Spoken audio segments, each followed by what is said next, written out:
Tudo bem, pessoal? Então hoje a gente vai trabalhar sobre medidas de variação ou medidas de dispersão, né? São sinônimos os dois nomes, mas a ideia é calcular variação. Se você pensar um pouco, você vai ver que é raro aquilo que não muda, tudo está mudando, né? Então, poucas variáveis se mantêm constantes ao longo do tempo. Então, é importantíssimo a gente calcular variação. A gente quer saber de uma maneira simples se a variação é grande, se ela é pequena, né? Se aquele conjunto que você está estudando é mais homogêneo, ou seja, eles são mais parecidos ou é mais heterogêneo, se eles são mais dispersos uns dos outros, são diferentes uns dos outros. Então, para isso eu coloquei aqui 3 séries, para a gente observar e analisar cada uma delas. Temos aqui série A, B e C. O número de dados é um número reduzido justamente para a gente perceber essa variação. Se eu observar a série A, existe variação? Não. Todos os valores são exatamente iguais a 12. Não tem variação alguma. A série B, opa, já mudou um pouquinho. Já não é todo mundo igual. Na primeira, perfeito, ó, todo mundo é 12, todo mundo é igual, então não tem variação. E na segunda, tem variação? Tem, já tem uma certa variação. E o terceiro conjunto?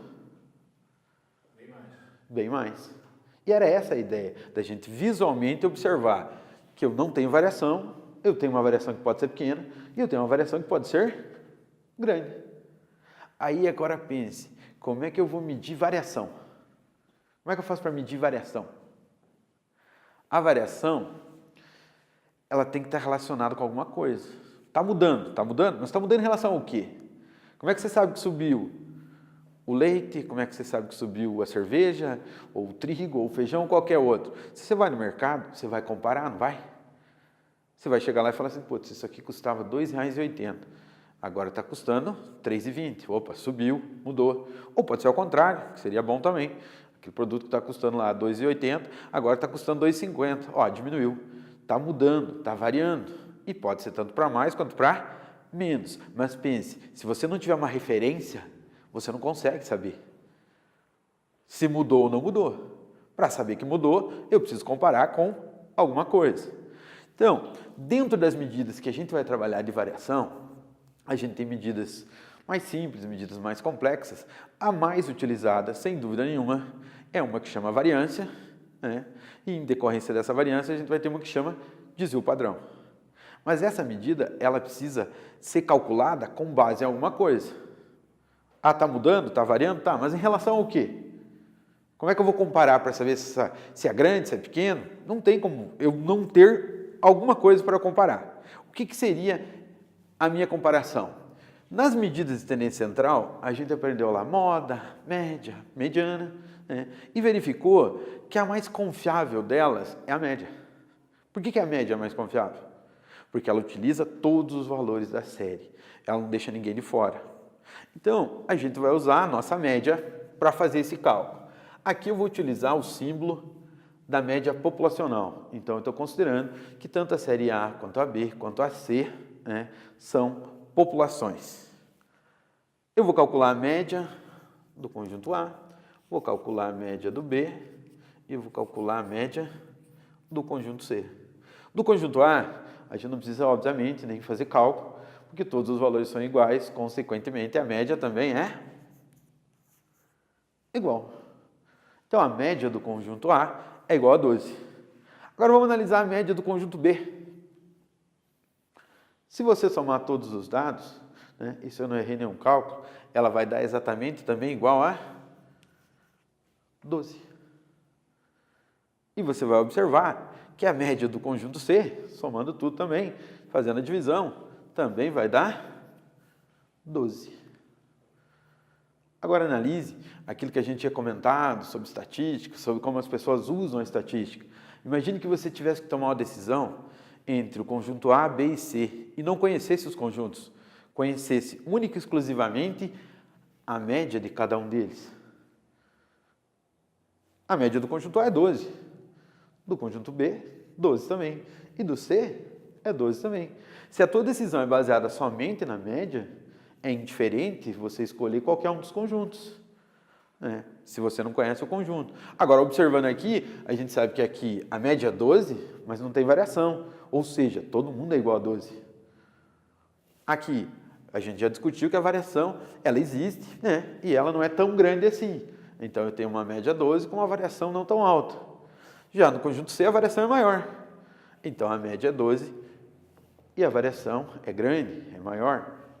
Agora, eu sei a média, mas como é que eu faço para calcular efetivamente qual é essa variação? Porque o que eu estou buscando é um número, eu quero um valor, eu quero um resultado. Quero dizer assim, a média é 12 e a variação é tanto. A média é 12 e a variação é tal valor. Como calcular? Qual a sugestão para calcular isso? Aí vem a ideia, que é uma ideia simples. A gente quer saber o seguinte, vamos comparar todo mundo com a média, certo? A gente quer saber se o número está perto ou está longe da média. É isso que eu quero saber. O número está perto ou longe. É esse o meu objetivo. Aqui, nos nossos exemplos, eu não vou calcular nenhuma medida para o conjunto A, porque ela vai ser nula, obviamente, porque os elementos são todos iguais. Então, vamos fazer nossa primeira análise com o conjunto B. Como é que eu descubro se os números estão perto ou longe da média? Qual a sugestão? Que cálculo a gente poderia utilizar para saber se ele está perto ou longe? A diferença entre cada um e a média. Perfeito. É exatamente isso que a gente vai fazer. A gente vai buscar cada valor e vai saber se ele está perto ou longe. Utilizando quem? A diferença entre eles. Então, eu vou ter lá, o nosso primeiro elemento é o 10, para eu descobrir se ele está perto ou longe, eu vou subtrair da média. Então, eu tenho lá 10 menos 12. Aqui, menos 2. Então, quer dizer que ele está 2 unidades abaixo da média. É o que eu sei. Eu sei exatamente isso do 10. Mas eu quero do conjunto inteiro. Obviamente que eu não quero de um único valor. Então, eu vou proceder da mesma forma com o 11, com o 12, com o 13 e com o 14. Vou ler algum. Ops. Aqui, 14. Então, eu tenho 11 menos 12, menos 1. 12 menos 12, 0. Se a diferença for 0, obviamente que o número é exatamente igual à média. É a única possibilidade. 13 menos 12, agora é um positivo. Então, quer dizer que esse valor está acima da média. Uma unidade acima. E aqui, 2 unidades. Então, eu sei perfeitamente, com relação a cada um desses valores aqui, se eles estão próximos, se eles estão longe, se eles estão abaixo ainda, se eles estão acima, ou se eles são iguais à média. Só que o nosso objetivo não é saber, pelo menos nesse momento aqui, individual, cada valor, se ele está perto ou se ele está longe. Eu quero uma medida única, né? Uma medida que me diga assim, o conjunto B tem média 12 e possui variação de tanto. Então, qual seria a sugestão aí? O que eu poderia fazer para unificar tudo isso aqui numa única medida? A média das diferenças. A média das diferenças. O problema de fazer a média das diferenças é que surge um problema aqui que a gente viu lá atrás já, falando de média, que a média dos desvios em relação, né, à própria média é sempre nula. Então, era perfeito eu fazer a média dos desvios. Então, eu vou fazer lá menos 2, menos 1, vai dar menos 3. Com 0, menos 3. Mais 1, mais 2, 3 positivo. Ou seja, isso aqui vai dar 0. E está perfeito, né? Calculei minha variação. Quer dizer que a variação é 0? Não, é impossível. Aqui é 0, aqui todo mundo é igual. Mas para o conjunto B, não. Existe, visualmente, eu sei que existe variação. Aí surge uma situação onde isso aqui não resolve o meu problema. Então, eu não posso simplesmente somar os desvios, né? Porque isso aqui sempre vai dar 0. Se você tem dúvida, invente qualquer valor, faça esse cálculo e você vai ver que realmente ele sempre vai dar 0. Aí eu precisava de uma outra solução. Ou seja, isso aqui não pode dar 0. E aí foi buscado, né, uma solução matemática mesmo para a situação, né? O cara lembrou o seguinte, e vocês também vão lembrar lá de matemática básica. Se eu pegar um número negativo, elevar ao quadrado, pegar um número positivo e elevar ao quadrado, indiferente os dois, sempre vai me retornar num valor positivo. Isso sempre vai ocorrer. E ele precisava fugir dessa situação. Existem outras possibilidades também para fugir, né? Mas, o que ele pensou? Eu vou elevar um expoente par. E, logicamente, que o 2 é o menor que a gente tem. Então, é conveniente para nós fazermos o seguinte. Ao invés de trabalhar só com a diferença desses dois valores, nós vamos trabalhar com essa diferença elevado ao quadrado. Qual o objetivo de elevar ao quadrado? Para que essa soma aqui agora não dê zero. A única possibilidade dela dar zero, fazendo isso, é se o conjunto não tiver variação. Aí, obviamente, que você vai ter esse valor. Então, aqui, nós vamos mudar, ó. Eu vou ter 10 menos 12 menos 2. Só que agora, menos 2 elevado ao quadrado é 4. Aí, eu não vou ter mais o problema que eu tinha quando eu somava todos os valores e encontrava o valor zero. Então, aqui, todos os elementos vão ser elevado ao quadrado. Aqui vai ficar 11 menos 12, menos 1, menos 1 ao quadrado, 1 positivo. 12 menos 12, 0. Aqui 13 menos 1 ao quadrado também vai dar 1. Agora aqui 14 menos 2 vai dar 2, que ao quadrado vai dar 4. Agora eu não tenho mais aquele problema que eu tinha anteriormente. Então, é essa a necessidade mesmo de elevar todas as diferenças ao quadrado. Somando todas elas, 4 mais 1, 5, mais 1, 6, mais 4, 10. Agora eu consigo ter a soma dos meus quadrados aqui. Só que lembra que a gente falou, e até a sugestão era fazer a média dos desvios? Então, eu vou levar em consideração qual é a quantidade de valores, quantidade de termos que eu estou trabalhando. Aí eu vou pegar os meus 10 aqui e eu vou analisar que eu tenho 5 elementos, então divido isso aqui por 5. Dividindo 10 por 5, eu cheguei que a minha variação é 2. Esta variação, esse 2, agora ele passa a ter um nome já. Eu tenho que identificar ele. Qual é a medida que eu estou calculando? Aqui a gente não falou em fórmula, né? Mas a gente vai passar a falar agora de um símbolo que é uma letra grega. Tudo que é da população, quando você fala do todo, né, você utiliza a letra grega, a exemplo da média. Né? Então aqui é a mesma coisa. Só que lembre, a gente não elevou todo mundo aqui ao quadrado, na minha variável, então esse elemento também é elevado ao quadrado. Esse sigma minúsculo aqui ao quadrado, ele tem um nome. Ele chama variância. Nesse caso aqui, variância populacional. Qual é a minha variância? 2. Só que aí surge um outro problema com esse 2. Qual a dificuldade desse 2? A dificuldade, nesse caso, eu poderia falar assim, eu tenho um conjunto de média 12 e de variância 2. Né? Só que quando a gente estiver trabalhando lá na ordem prática, você vai ter unidades relacionadas àquilo que você está fazendo.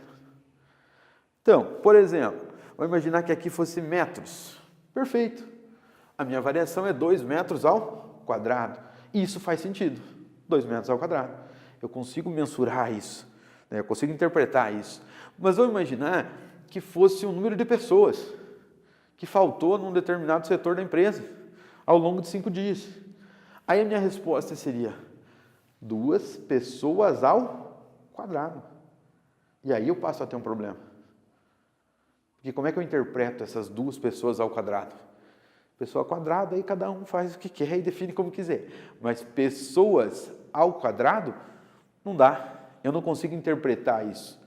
Aí, para solucionar esse problema, já que eu elevei ao quadrado, aqui lembrando que independente da unidade que você tiver, essa unidade é elevada ao quadrado. Pelo fato, obviamente, de você ter elevado todos os valores da tua série. Para fugir desse problema, é simples. A gente volta lá na matemática básica. E faz o quê? Se eu não quero essa raiz, esse valor elevado ao quadrado, basta eu colocar uma raiz nele. É simples. É como eu colocasse uma raiz aqui e uma raiz desse lado. Aqui eu vou simplificar, né? E vai sobrar raiz de 2.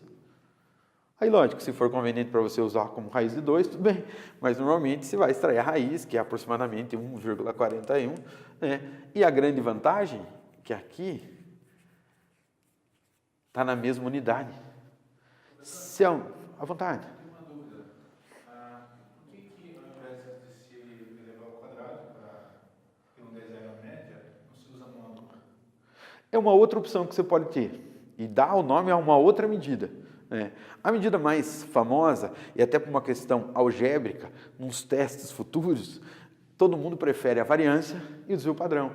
Mas é perfeito. Aqui você também poderia usar o módulo. Só recapitulando lá o módulo, se alguém não lembra o que era, seria você usar só o valor absoluto.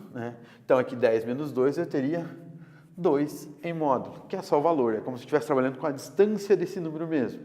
Você pode perfeitamente fazer isso. A gente vai ver um outro exemplo futuro, só que utilizando o módulo, aqui chamaria desvio médio e não desvio padrão. Então é uma outra medida, que em vários outros casos, eu até acho interessante e mais simples utilizar ela. Porém, tudo aquilo que vem depois, todos os testes que você vai aplicar, eles não são nenhum deles baseado no desvio médio. Eles são todos baseados na variância e no desvio padrão. Então, isso faz com que a gente trabalhe, obviamente, mais com a variância. Eu já até antecipei aqui o desvio padrão, mas não dei nome a ele. Esse resultado aqui, após extrair a raiz, é o que a gente vai chamar de desvio padrão. Qual a vantagem do desvio padrão? A unidade. É mais fácil de eu interpretar ele. Então, eu tenho a minha variância, independente do que for, a unidade é ao quadrado, algumas vezes faz sentido, outras vezes não faz. E o meu desvio padrão vai estar sempre na mesma unidade da variável, seja ela qual for, de qualquer natureza. A unidade vai ser a mesma. Então, agora eu consigo ter uma variação, uma média de 12, como uma variação de 1,41. Agora eu dei um sentido para essa variação. Logicamente, e a grosso modo, quanto maior esse número, maior a variação, quanto menor, mais próximos os dados estão da média. Obrigado, galera. Pessoal, então eu gostaria agora que vocês fizessem para a nossa série C aqui exatamente o mesmo cálculo. Calculasse a variância e o desvio padrão. Até para futuramente nós fazermos a comparação do conjunto B e do conjunto C, e constatar se aquilo que a gente visualmente verificou sobre a variação, se ela é maior, a gente vai comparar agora ela numericamente. Valeu, galera. Um abraço. Tudo bem, pessoal? Então hoje a gente vai retomar, vai voltar a falar um pouquinho sobre medidas de variação ou dispersão. E já numa outra oportunidade a gente fez o cálculo da variância do desvio padrão, de uma determinada série, e ficou a série C para a gente resolver. Tinha solicitado que vocês tentassem resolver sozinhos, mas aqui vai a resolução também, até para verificar se vocês acertaram ou não o exercício. Então a gente tem uma série, a gente vai calcular tanto o desvio padrão quanto a variância. Para fazer o cálculo do desvio padrão e da variância, a gente precisa da média. E a média já foi calculada anteriormente, que é igual a 12. Então, o nosso objetivo é ver ou verificar, calcular a diferença de cada um dos valores da série em relação à média. Lembrando que esse resultado vai ser elevado ao quadrado, devido à soma dos desvios ser sempre nula. Então, para que isso não ocorra, nós vamos elevar todos os valores ao quadrado. Então, a gente vai iniciar lá com o zero, menos a média, que é 12, e esse resultado vai ser elevado ao quadrado. Então, 0 menos 12 dá menos 12. Menos 12 ao quadrado, 144. Vamos proceder da mesma forma para todos os outros valores. Então, 5 menos 12, também elevado ao quadrado. 5 menos 12, menos 7. Menos 7 ao quadrado, 49. 12 menos 12 ao quadrado, aqui o valor é igual à média, então dá 0, 0 ao quadrado, 0 também. 18 menos 12, elevado ao quadrado, 18 menos 12, 6, 6 ao quadrado, 36.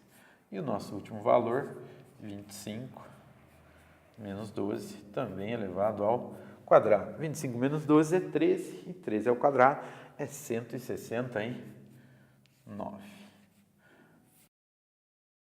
Então, após calcular todos os desvios, vamos fazer a soma total, que dá 398. que é esse 398? No exemplo anterior, a gente não utilizou diretamente fórmulas, mas é importante que vocês também tenham contato, né, para ir se familiarizando com as fórmulas. Muita gente odeia as fórmulas, só que você tem que pensar que a fórmula veio para te ajudar, né? Então você pega uma série de exercícios que tem uma maneira de resolver e você utiliza uma fórmula para isso. Então, símbolo da variância populacional é um sigma minúsculo. Se você analisar o que é esse 398, ele é a soma de todos os desvios elevado ao quadrado. Como é que a gente poderia generalizar isso aqui? O 0, 5, 12, o 18 e o 25 é a nossa variável, que comumente nós chamamos elas de x. Então nós temos um x. Quem é esse x? X aqui são todos os valores. Lógico que você poderia chamar de x1, x2, x3. Aqui só para generalizar. Foi subtraído. Subtraído de quem? Aqui é o 12. É um valor fixo, é uma constante. Da onde surgiu essa constante? Da nossa média. Então, é o valor da variável menos a média. E esse resultado foi elevado ao quadrado. Então, a gente vai representar da mesma forma. Foi elevado ao quadrado. Então, o que a gente escreveu aqui, agora, usando uma notação matemática mesmo? Cada valor menos a média elevado ao quadrado. Só que lembrando que a gente precisa de quem? Da soma desses valores. E aí vai entrar um outro símbolo, que é o símbolo de somatório, que você já conhece. Então, é o somatório de cada variável menos a média elevado ao quadrado. Aí, essa soma, a gente ainda vai fazer uma divisão, né? E a divisão por quem? Pelo número de termos que contém a tua série. Se ela contém 10 termos, você divide por 10. Se for 50, divide por 50. Para generalizar isso aqui também, a gente usa N. Então, observe, como a gente está calculando variância e considerando o nosso conjunto uma população, a gente utilizou a notação para a população. O sigma representa a variância populacional, o mi aqui, média populacional, e quando for população, a gente vai usar um N maiúsculo. Então, a gente deduziu a nossa fórmula através do exercício.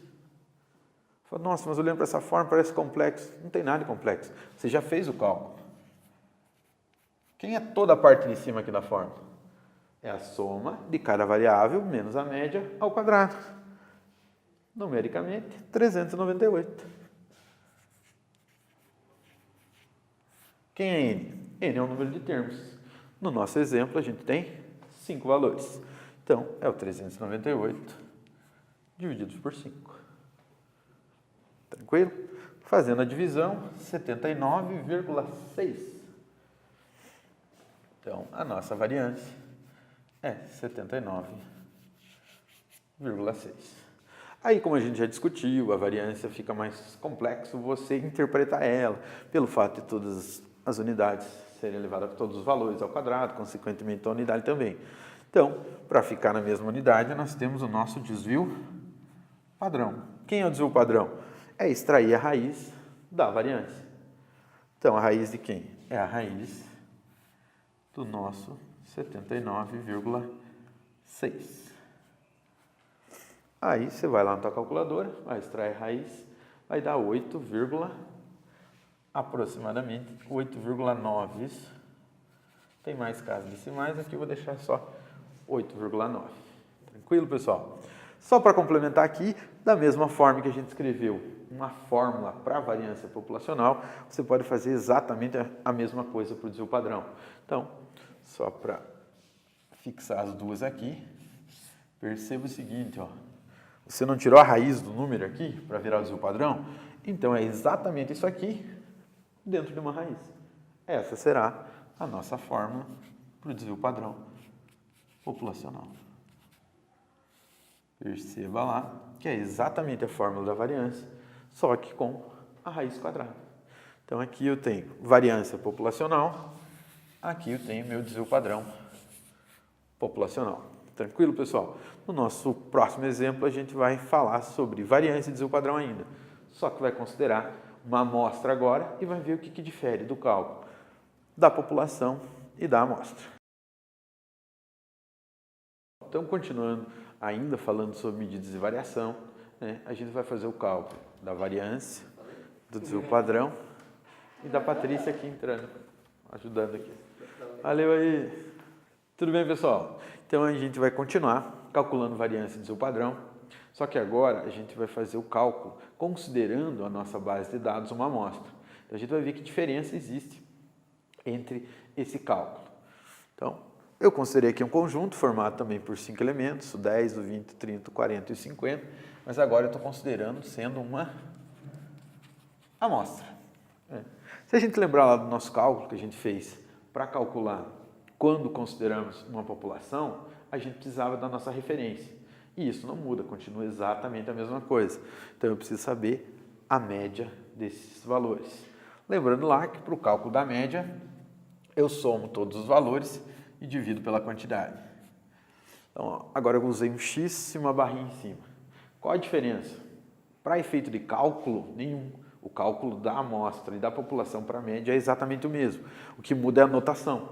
Até para você, quando for, você vai ler um artigo, vai ver uma revista e pelo próprio símbolo você já define se ele trabalhou com amostra ou população. Né? Tomar um certo cuidado que nem sempre esse rigor, né, é considerado. Mas se você observar um X e uma barrinha, né, é a média de uma amostra e não a média de uma população. Lembrando que o cálculo é o mesmo.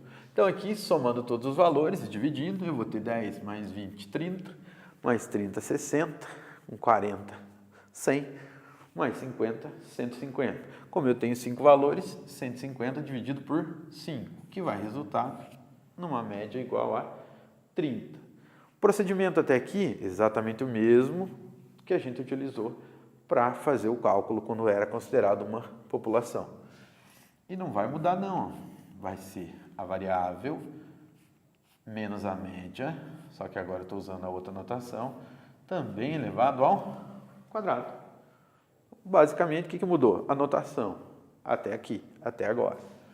Então, vai ser 10 menos 30 ao quadrado, depois 20 menos 30 também ao quadrado, 30 menos 30 ao quadrado, 40 menos 30 ao quadrado e 50 menos 30 ao quadrado. 10 menos 30 menos 20. Menos 20 ao quadrado vai dar 400. Que é 20 vezes 20. 20 menos 30, 10. Menos 10, né, que é o quadrado, 100. 30 menos 30, que nesse caso é igual, então 0. 40 menos 30, 10 também, que é o quadrado dá 100.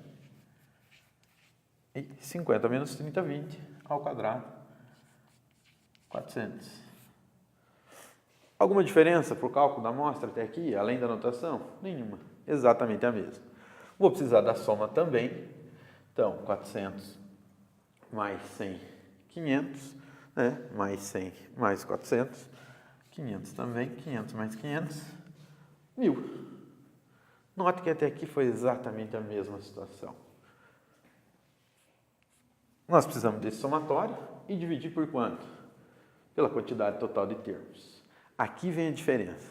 Aí você tem que pensar o seguinte, né? Existe uma explicação matemática, né, mais pura, mas uma explicação um pouquinho mais de ordem prática, de qual a diferença do cálculo quando for amostra e quando for população. Se você imaginar toda a população, a variação nela é maior do que uma amostra. Isso via de regra. Imagine a população. Vamos imaginar que é comum você encontrar uma pessoa, né, no nosso ambiente ou na sala de aula com 2,20 metros de altura. Não é comum, né? Lógico que a gente sabe que a quantidade de pessoas com essa altura aparece menos que as demais alturas comuns. Então, na tua população, existe alguém com 2,20? Existe. Na tua população existe. Você sabe que tem pessoas com 2,20, né? Mas não é comum ter num grupo, né, ou qualquer grupo. Lógico que falando da população como geral, né? Então, quando você coleta a tua amostra, é muito provável que esse de 2,20, como ele aparece menos, às vezes ele não vai estar presente na tua amostra, né? É comum também você discutir e ter salários de 50 mil reais. Infelizmente não é comum, bom se fosse, né? Que todo mundo ganhasse uma quantidade grande. Mas existem pessoas que ganham 50 mil reais na população? Existe. Pessoas que têm salário de 50, 60, até mais que isso. Então, na população como um todo, a variação tende a ser maior do que na amostra. Então, você faz a seguinte correção, ó. Vamos pegar um 1000 igualzinho, que é a soma Só que agora vem a diferença. Ao invés de dividir por 5, a gente sempre vai utilizar, quando for a amostra, o total menos 1. O que a gente está fazendo? Dividindo pelo número menor, consequentemente, lógico que o valor vai ser um pouco maior, para quê? Para que ele chegue mais próximo possível do verdadeiro valor da população. Então, é uma correção que você está utilizando. E tem uma discussão também, quando você só tem um elemento, n-1, né? Você não tem divisão por 0, então seria a explicação matemática. Mas de ordem prática, a gente está fazendo uma correção. Então, aqui eu vou dividir por 4. Essa é a diferença do cálculo quando você tem uma população ou uma amostra. População divide pelo total de elementos. Quando for amostra, total menos 1. E lógico, para não confundir, nós vamos mudar a notação também. Lembra que lá na população a gente usava um sigma, que é do alfabeto grego, sigma minúsculo. Aqui a gente vai para o nosso alfabeto latino mesmo e vai usar um S. S ao quadrado. Ah, mas o que quer dizer esse S ao quadrado? S ao quadrado é variância também. Só que variância amostral. Essa é a notação utilizada. Então, o procedimento basicamente é o mesmo, a grande diferença está aqui, no nosso denominador. Divide pelo total menos 1. Fazendo o cálculo, 1.000 dividido por 4, 250. Então, a variância é 250. E para calcular o desvio padrão, como é que era o procedimento? Exatamente da mesma forma, vamos utilizar a raiz. Mesmo raciocínio. Então, a raiz de 250. Esse é o valor do desvio padrão. Esse é o valor da variância. Se você pensar isso em termos de fórmula, como a gente fez, mesmo exemplo que a gente utilizou lá na série C, você vai ter o quê? Você vai ter a situação S ao quadrado igual somatório de x menos a média elevado ao quadrado. E a diferença veio no S, obviamente, né, que mudou a notação, no símbolo da média, e agora a diferença vem aqui. N menos 1. Ah, para qualquer conjunto, professor, é só fazer N menos 1 quando for a amostra? Sim. Existem situações distintas, específicas, que as pessoas utilizam, né, um denominador diferente, mas isso é extremamente raro. A calculadora, o computador, o programa que você vai usar de estatística, todos eles utilizam o cálculo exatamente desta forma. N menos 1. Então, a gente vai ter a nossa variância e vai ter também o nosso desvio padrão, que é exatamente a nossa raiz de tudo isso aqui. De x menos a média ao quadrado, dividido por n menos 1. Aqui está a expressão que me dá o desvio padrão. E aqui em cima a expressão que me dá a variância. Lembrando que aqui, considerando o conjunto sendo uma amostra. Tranquilo, pessoal? Obrigado. Até a nossa próxima aula.